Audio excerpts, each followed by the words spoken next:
우리가 앞으로 나누는 이 성경적 믿음이라고 하는 것은 기독교 교리에 대한 어떤 정보를 갖고 있는 게 믿음이 아니에요. 그거는 그냥 믿음의 시작이고 준비죠. 준비물을 갖췄을 뿐이지, 진정한 구원에 이르는 믿음이란 우리 모두가 알고 있는 이 구절입니다. 요한복음 3장 16절, 하나님이 세상을 이처럼 사랑하사 독생자를 주셨으니 이는 그를 믿는 자마다 멸망하지 않고 영생을 얻게 하려 하심이라. 아멘이죠.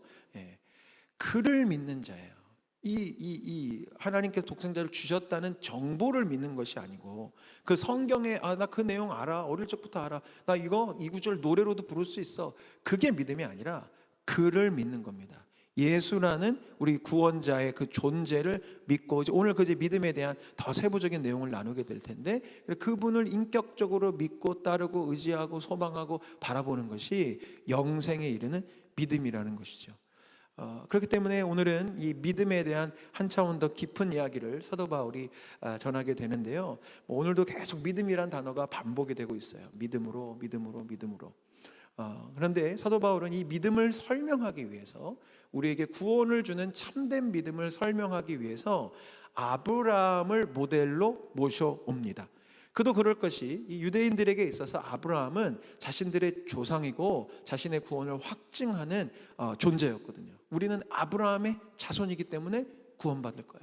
몇 주 전에 나눴지만 이 유대인들이 어떤 착각이 있었냐면, 나는 율법을 갖고 있고, 또 남성들의 경우는 내가 할례를 받았고, 내가 혈통적으로 아브라함의 자손이기 때문에 난 당연히 구원받는다. 나는 선민의식과 잘못된 영적 교만이 있었다고 말씀을 드리지 않았습니까? 그래서 지금 사도 바울은 워낙 똑똑한 분이었기 때문에 그 아브라함을 가져다가, 이 아브라함이 주님 앞에서 의롭다 여김을 받고 구원을 받았던 것은 율법의 행위나 할례 받음이 아니라 믿음 때문이었다는 것을 가르쳐주고 있는 거죠. 그러니까 유대인들이나 유대 그리스도인들이 한마디도 하지 못하게, 우리 조상 아브라함이 믿음으로 말미암아 구원을 받았던 거구나라는 것을 오늘 본문을 통해 가르쳐줘요. 그런데 우리는 이제 유대인이 아니기 때문에 조금 더 깊은 차원에서 볼 수 있어야 되는 거죠.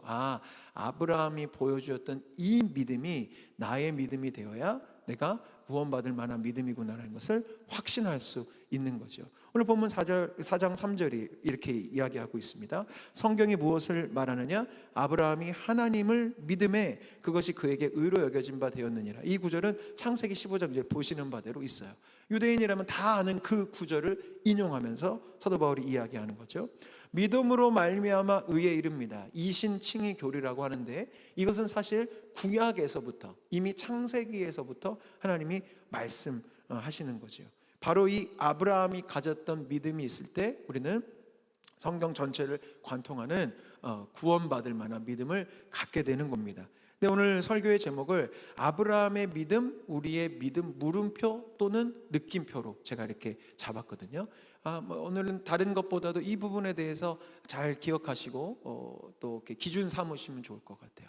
내가 가진 믿음이 아브라함의 믿음인가? 라는 물음표에 자꾸 애매한 단계에 있을 때는 우리는 구원에 있어서 확신하지 못합니다. 그러나 내 믿음은 아브라함의 믿음이야 라는 느낌표가 생길 때 우리는 구원에 합당한 믿음이 되는 것이죠. 왜냐하면 오늘 본문 16절에 아브라함의 믿음에 속한 자에게도 이 의에 이르는 구원을 주신다라고 되어 있기 때문입니다. 그래서 오늘은 바로 단도직입적으로 아브라함의 믿음, 도대체 어떤 믿음인지에 대해서 살펴보려고 해요.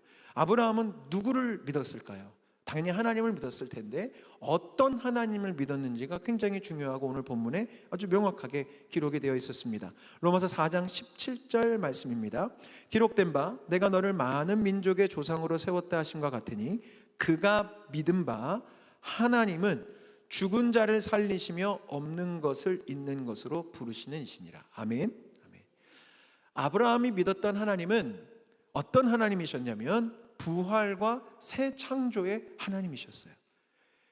그가 가진 하나님에 대한 신앙이 부활 신앙이었다는 것이 굉장히 중요합니다. 오늘 본문의 뒷부분에 4장 23절과 24절에 그렇기 때문에 사도 바울은 우리 신앙의, 우리 믿음의 가장 핵심과 노른자는 부활하신 예수 그리스도를 믿는 거라는 것을 이렇게 기록하고 있죠. 그에게 의로 여겨졌다 기록된 것은 아브라함만 위한 것이 아니요 의로 여기심을 받을 우리도 위함이니 곧 예수 우리 주를 죽은 자 가운데 살리신 이를 믿는 자니라. 아멘. 우리 몇 주 뒤면 우리가 부활절을 맞이하게 될 텐데, 사랑하는 성도님들께서는 부활을 믿으시죠? 예수님의 부활을 믿으시죠? 아멘, 아멘. 우리 그 예수 그리스도의 부활, 십자가에 달려 돌아가셨지만 3일 만에 부활하셨다는 것, 우리가 본 적도 없고 우리가 직접 목격한 적 없지만 주의 말씀과 성령을 힘입어서 우리는 그 진리를 믿고 있습니다. 이 믿음은 말씀드렸던 대로 어떤 교리적인 사실을 믿는 것이 아니라, 아브라함의 이 믿음을 통해 볼 때 우리 예수 그리스도를 믿는 신앙, 하나님을 믿는 신앙의 가장 중심에 뭐가 있어야 되냐면 예수 부활을 믿는 신앙이 있어야 된다는 거죠. 바로 이것이 우리 신앙의 가장 중심추가 되고, 곧 나누겠습니다만, 절망과 환난과 핍박 가운데서도 우리가 믿음의 길을 걸어갈 수 있는 가장 중요한 무게의 중심추가 무엇이냐면 부활 신앙을 갖고 있는 거라는 거예요. 근데 아브라함은 너무나 멋지게도 예수 그리스도의 십자가 부활을 경험하기 이미 이전에 바로 죽은 자를 살리시며 없는 것을 있는 것으로 부르시는 그 부활 새 창조의 하나님을 믿고 있었어요. 그렇기 때문에 우리 신앙의 본질은 바로 이 부활 신앙에 있습니다. 그래서 이것을 잊지 않을 수 있도록 우리 믿음의 선배들인 사도들이 사도신경을 통해 우리에게 가르쳐주고 있는 거예요. 사도신경의 첫 줄 어떻게 시작합니까? 전능하사 천지를 만드신 하나님 아버지를 내가 믿사오며. 아멘. 우리 주님을 믿으시기 때문에 이 자리에 다 오셨잖아요. 전능하신 주님의 역사하심을 기대하기 때문에 기도의 자리에 오셨잖아요. 첫 줄을 믿는다면 우리는 마지막 줄도 믿어야 됩니다. 몸이 다시 사는 것과 영원히 사는 것을 믿사옵나이다. 아멘. 한번 같이 해볼까요? 몸이 다시, 시작. 몸이 다시 사는 것과 영원히 사는 것을 믿사옵나이다. 아멘. 아멘. 우리의 신앙, 전능하신 하나님을 믿는 우리의 신앙의 출발이 있었다면 어떻게 늘 결론되어져야 되느냐? 몸이 다시 사는 것과 영원히 다시 사는 것을 믿는 그 부활 신앙이 우리 안에 자리 잡고 있어야 돼요. 왜 부활 신앙이 이토록 중요할까요? 왜 우리 믿음의 시작이자 가장 중요한 중심추가 되어야 할까요? 이 부분에 대해서는 몇 주 뒤에 부활절에 이 부활의 능력에 대한 메시지를 통해 성도님들과 나누게 될 텐데, 간략하게 요약해서 말씀을 드리겠습니다. 왜 부활 신앙이 중요하냐? 첫 번째, 과거의 나를 구원하기 때문에 부활 신앙은 중요합니다. 죄로 인해 죽어 있고 사단의 종이 되어서 늘 끌려다니는 그런 죽어 있었던 내 영혼이 부활하신 예수 그리스도의 능력으로 말미암아 의인이 되었습니다. 이것을 거듭남이라고 하죠. 다시 태어난 거예요. 죽었는데 다시 살아난 것입니다. 그래서 이 거듭남은 부활과 연결했는데, 나의 거듭남, 나의 영적인 이 죄인에서 의인으로 다시 살아나게 된 이 일. 그래서 우리 부활절날도 세례식이 있을 텐데, 세례가 바로 그 부분 아닙니까? 물에 잠겨서 죽었다가 살아나는 것을 우리가 의식을 통해서 선포하게 되는 것인데, 부활신앙은 왜 중요하냐? 일단 과거의 나를 구원했기 때문에 부활신앙은 중요하고요. 또한 미래의 나를 구원하지요. 죽음을 이기신 예수는 당신께서만 죽음을 이기신 것이 아니라 이 예수를 믿는 모든 자마다 함께 예수 그리스도의 모습으로 부활 영생을 취할 것을 약속하셨기 때문이에요. 고린도전서 15장 20절에 그러나 이제 그리스도께서 죽은 자 가운데서 다시 살아나사 잠자는 자들의 첫 열매가 되셨도다. 아멘. 예수님이 먼저 보여주셨고, 그 예수님을 믿고 따른 우리 모두도 예수님처럼 죽음이 끝이 아니고 죽음을 넘어선 부활 영생의 삶을 살아갈 것을 우리는 확신하게 되죠. 그래서 예수님의 부활을 믿게 되면 내가 죽음을 두려워하지 않게 되는 그 믿음을 갖게 되는 것입니다. 또한 믿음은, 부활 신앙은 현재의 나를 구원합니다.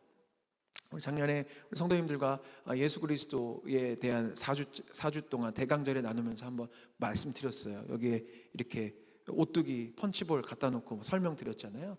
우리 안에 있는 부활의 능력은 과거의 나를 구원한 능력에만 머무는 것이 아니고, 또 미래의 나를 천국으로 이끌 것만 머무르는 것이 아니고, 지금의 내가 여러 가지 환난과 핍박과 절망과 어려움으로 내 인생이 자빠진 것 같고, 우리 가정이 무너진 것 같고, 나의 일터가 모든 걸 빼앗긴 것 같아 보여도, 부활 신앙을 가지고 있는 자에게는 아직 숨쉬고 있다면 끝난 게 아닙니다. 다시 일어설 수 있고, 다시 회복할 수 있고, 다시 능력 있게 살아날 수 있습니다. 이게 바로 부활이거든요. 새 창조거든요. 그 현재의 나를 구원한 걸 보여준 증인이 바로 아브라함이에요. 오늘 본문에도 있잖아요. 100세가 되어서 몸이 죽은 것 같았어요. 사라는 이미 그 아기를 낳을 수 있는 상황이 아니었어요. 이미 다 끝난 상황이었지만 부활의 주님은 현재의 그들을 행복 가운데로 이끄셨잖아요. 이삭을 주시잖아요. 그게 바로 부활 능력입니다. 세상 사람들은 세상의 판단과 평가와 분석은 야, 너희 집 다 끝났어, 너네 회사 다 끝났어, 이제 네 자식 다 끝났어 라고 얘기하는 그 자리에서도 부활 신앙을 갖고 있는 자는 끝나지 않았다고 선포할 수 있는 것입니다. 그래서 부활 신앙은 그토록 중요한 거예요. 네, 이 아브라함의 믿음의 시작점이 바로 죽은 자를 살리시며, 이게 부활이죠. 없는 것을 있는 것으로, 무에서 유를 창조하신 주님. 아무것도 없는데 창조하실 수 있어요. 오직 하나님만이 하실 수 있는 거예요. 이 세상에 무슨 AI가 그리고 별의별 것이 다 있어도 이 땅에 있는 피조물들은 있는 걸 가지고 만드는 수밖에 없거든요. 그런데 하나님은 없는 것에서 있는 것을 만드실 수 있는 분이세요. 다시 말씀드려요. 우리 인생에 절망이 찾아왔나요? 다 없어진 것 같나요? 다 끝난 것 같나요? 괜찮습니다. 이 땅에 있는 어떤 존재도 다 끝난 걸 살려낼 수 없지만 우리 주님은 살려내실 수 있으세요. 한 푼도 없어도 다시 시작할 수 있게 만드실 거예요. 그래서 우리는 그 부활의 주님을 끝까지 붙잡는 겁니다. 부활의 주님, 새 창조의 주님, 없는 것을 있는 것으로 만드실 하나님을 내가 믿습니다 라고 하는 것이 우리의 믿음의 시작이자 본질인 것이죠. 여기서 조금 더 발전되는 게 오늘 본문 가운데 이 부활 창조의 주님을 믿었던 아브라함이 하나님을 어떻게 믿었는지, 아까는 누구를 믿었는지에 대한 설명이었다면 이 하나님을 그럼 어떻게 믿었는지가 세 가지가 나옵니다. 믿음의 3요소인데요. 첫 번째는 아브라함은 소망의 믿음을 갖고 있었습니다. 18절 말씀 띄워주시면 한 목소리로 같이 읽겠습니다. 시작. 아브라함이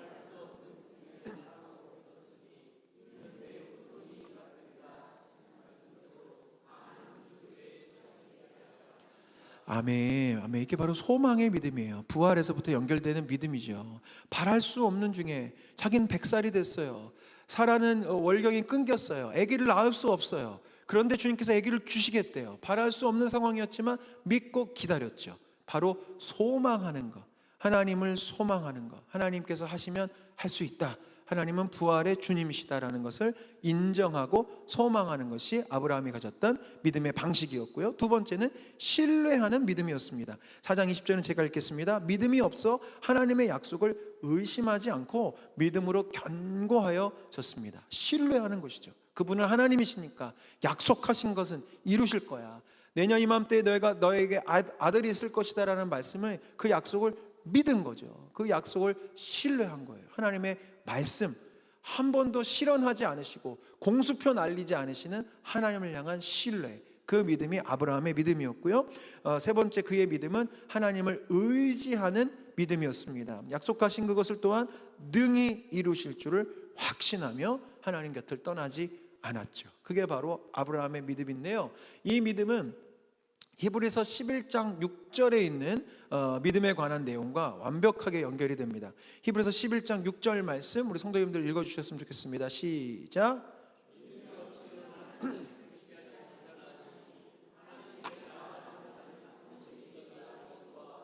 또한 그가 자기를 찾는 자들에게 상 주시는 이심을 믿어야 할 자. 잠깐만 띄워주십시오. 네, 저 이제 노란 글씨가 하나님을 기쁘시게 해드린 이제 믿음의 모습을 나타낸 것인데, 이제 이것을 조금 더 풀어드리면 이렇게 됩니다. 다음 장 넘겨주세요. 자, 반드시 그가 계신 것을 믿는 게 믿음이라는 거예요. 그게 뭐냐? 하나님의 존재를 인정하는 거죠. 이게 믿음입니다. 두 번째, 자기를 찾는 자들, 주님을 찾아요. 이건 뭐냐면 우리 표현하면 주님께 간구하고 기도. 지금처럼 이 밤에, 그러죠, 금요일 밤에, 저는 이제 금요일 밤에 TV를 본 적이 별로 없어서 금요일 밤에 재밌는 거 많이 하죠. 네. 한 3분 정도 대답해 주셨어요. 네.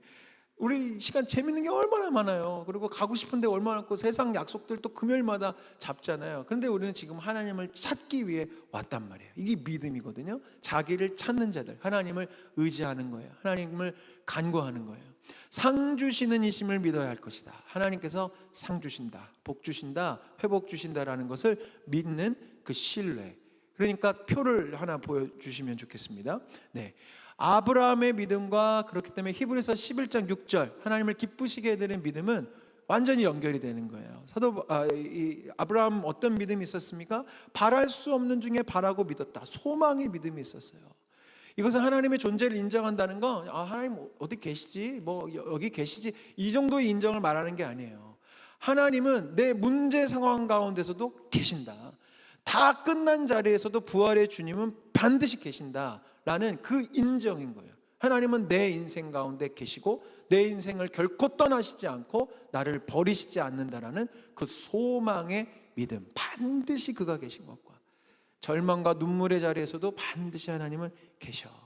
이 믿음이 사실 너무 중요한 것 같아요. 잠깐 표 내려주시고 또 필요할 때 표를 불러주세요.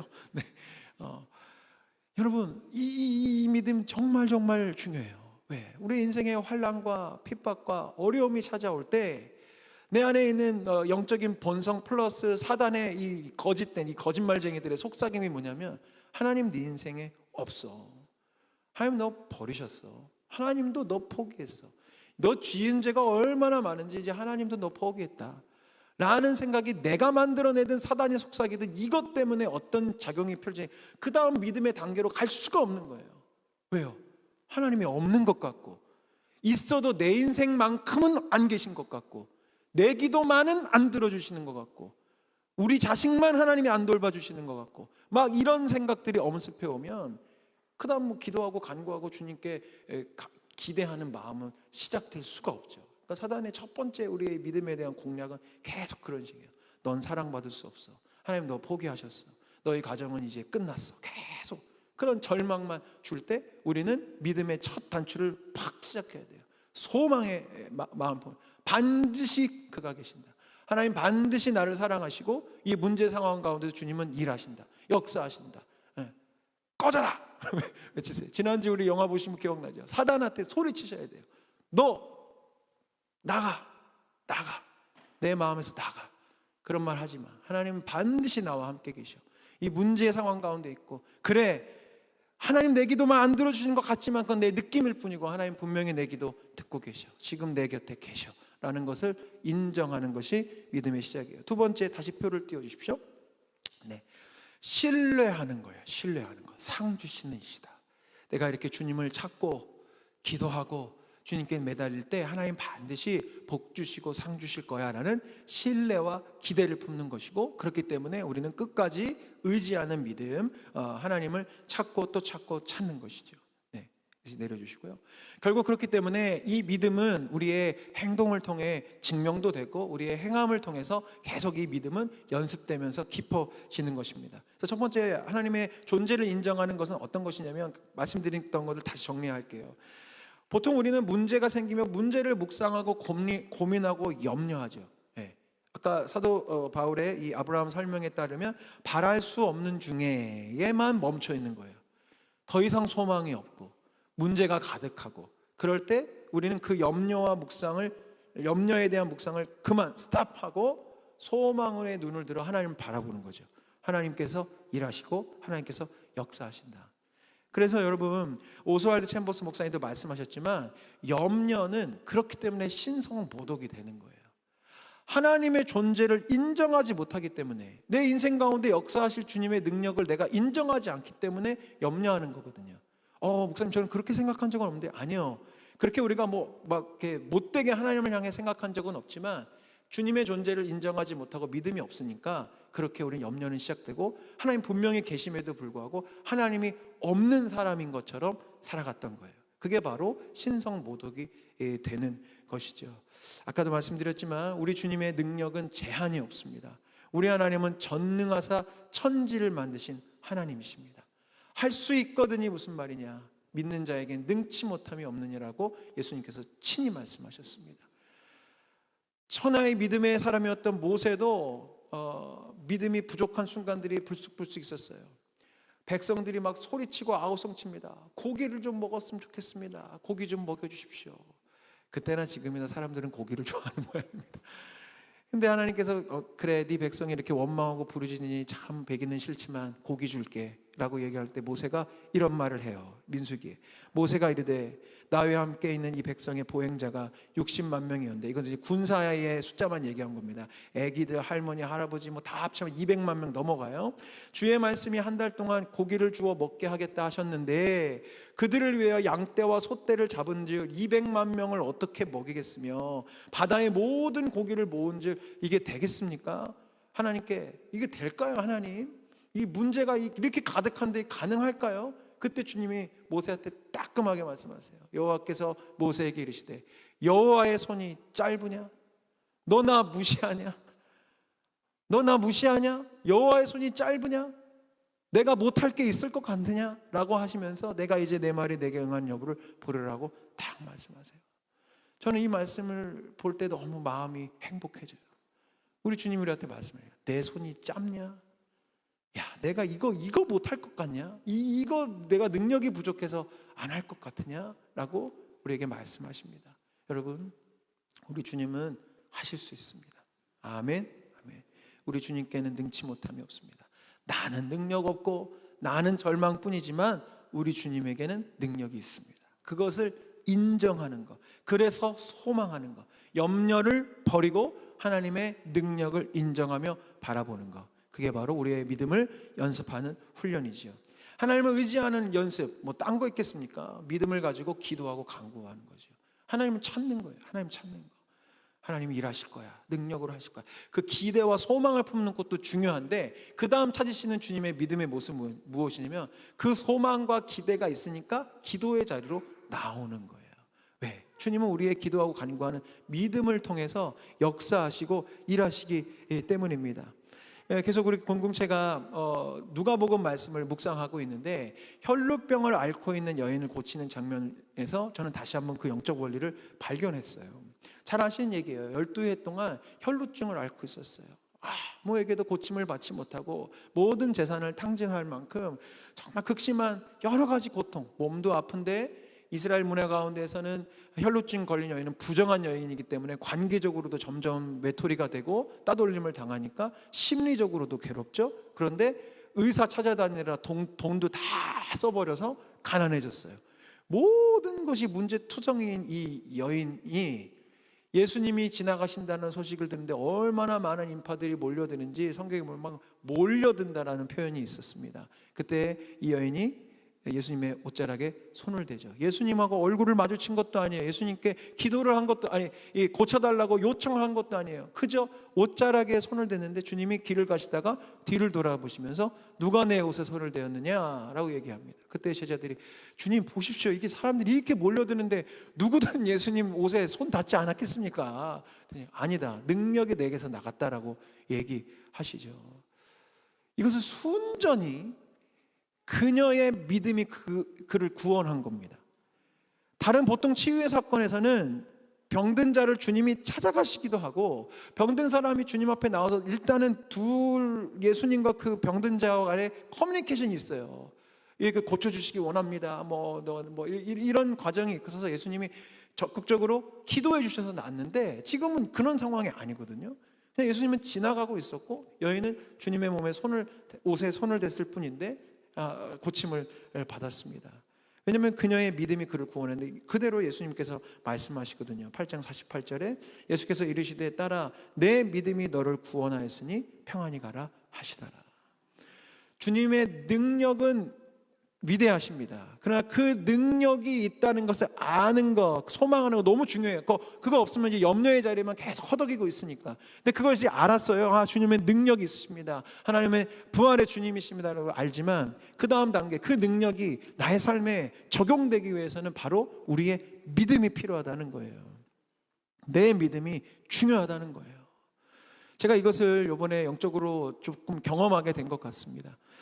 변화산 이제 새벽기도 안수기도를 준비하면서 저 성도님들과 마주하는 첫 번째 또 제가 담임 목사로는 처음 보내는 변화산 기도였기 때문에 이 안수기도의 자리에 그래도 하나님의 능력이 흘러가게 하기 위해서 저는 아무 능력 없지만 주님께서 저를 쓰실 수 있도록 나름대로 그 전주간에 금식도 하고 기도도 하면서 저 스스로의 믿음을 준비하고 있었어요.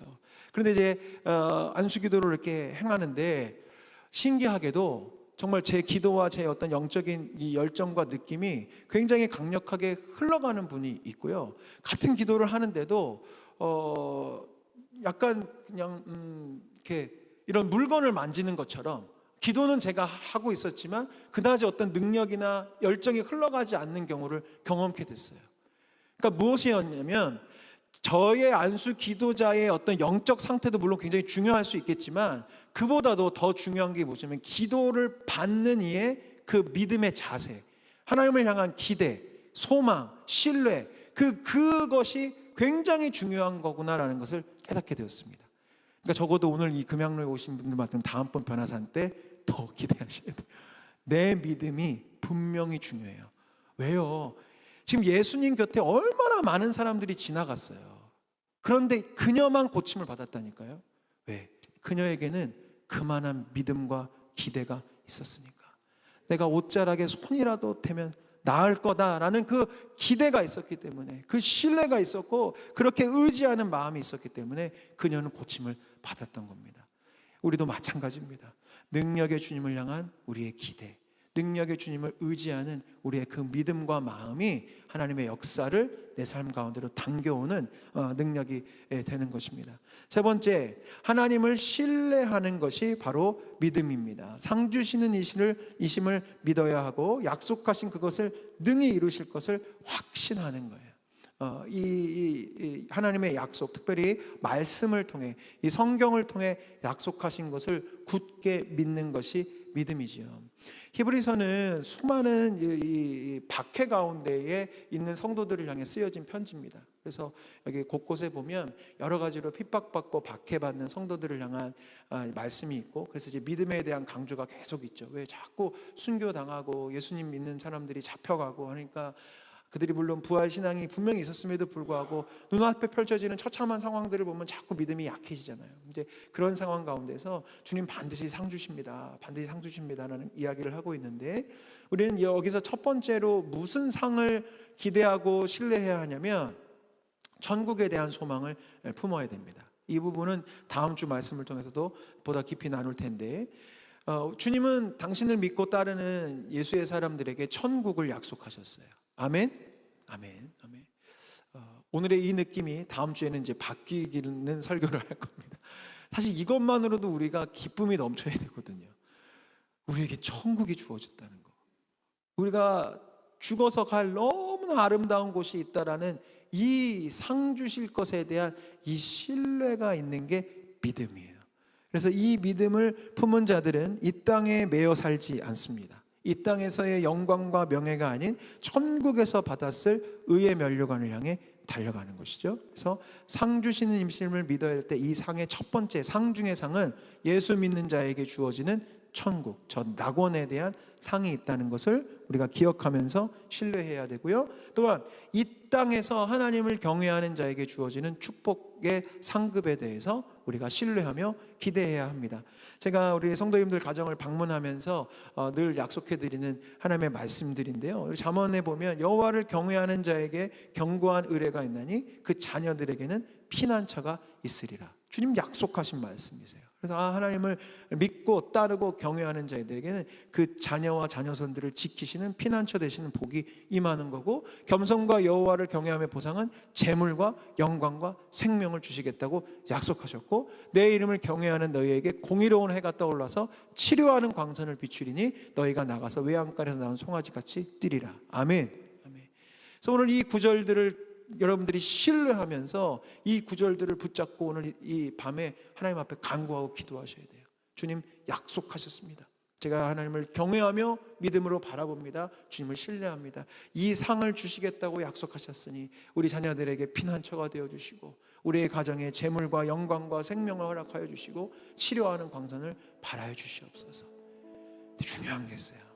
이 복은 주님을 그렇게 믿고 경외하고 신뢰하는 자, 모든 절망의 상황 속에서도 그럼에도 불구하고 주님을 바라보는 자에게 약속하신 상급이라는 거예요. 그래서 우리가 이 믿음을 향해 달려가야 합니다. 다윗은 이 믿음의 경험이 충만했죠. 그래서 시편 37편에 그는 믿음의 후배들에게 이렇게 도전합니다. 그는 믿음의 사람은 넘어지나 아주 엎드러지지 아니함은 여호와께서 그의 손으로 붙드심이로다. 내가 어려서부터 늙기까지 의인이 버림을 당하거나 그의 자손이 걸식함을 보지 못하였도다. 그는 종일토록 은혜를 베풀고 구워주니 그의 자손이 복을 받는도다. 아멘. 아멘. 믿음의 길을 걸어가는 자들에게 하나님께서 반드시 지키시고 보호하시겠다는, 상을 주시겠다는 것을 다윗을 통해 증명하고 계시는 거죠. 다시 한번 믿음의 3요소 표를 좀 보여주시면 좋겠습니다. 오늘 우리가 붙잡고 기도해야 될 믿음의 모습입니다. 소망의 믿음. 하나님의 존재를 인정하세요. 오늘 기도하실 때 첫 번째 기도의 제목들은 주님만 바라보겠다는 찬양을 계속 다 선곡해 두었거든요. 오늘 우리 성도님들께서 가지고 계신 많은 절망과 염려와 근심, 다 끝난 것 같은 어려움의 상황들을 하나님 앞에 온전히 내려놓으시고, 제가 주님 앞에 고백합니다. 이 상황 가운데서도, 이 절망과 아픔과 질병 가운데도 우리 주님은 반드시 계십니다. 주님을 소망하는 것, 그 믿음으로 우리가 기도했으면 좋겠고, 두 번째, 세 번째 기도는 신뢰하고 의지하는, 간구하는 것, 상 주실 것을 믿으며 하나님의 놀라우신 그 약속을 신실하게 지키실 하나님을 내가 의지합니다. 주님의 그 신실하심을 고백합니다. 내가 하나님을 끝까지 의지하겠습니다. 주님을 경외하겠습니다. 그런 나에게 하나님의 상급을 허락하여 주시옵소서. 오늘 그렇게 우리가 믿음으로 기도하고 믿음으로 주님을 바라볼 수 있는 깊은 기도가 있는 밤이 되기를 소망합니다. 우리 함께 찬양하겠습니다.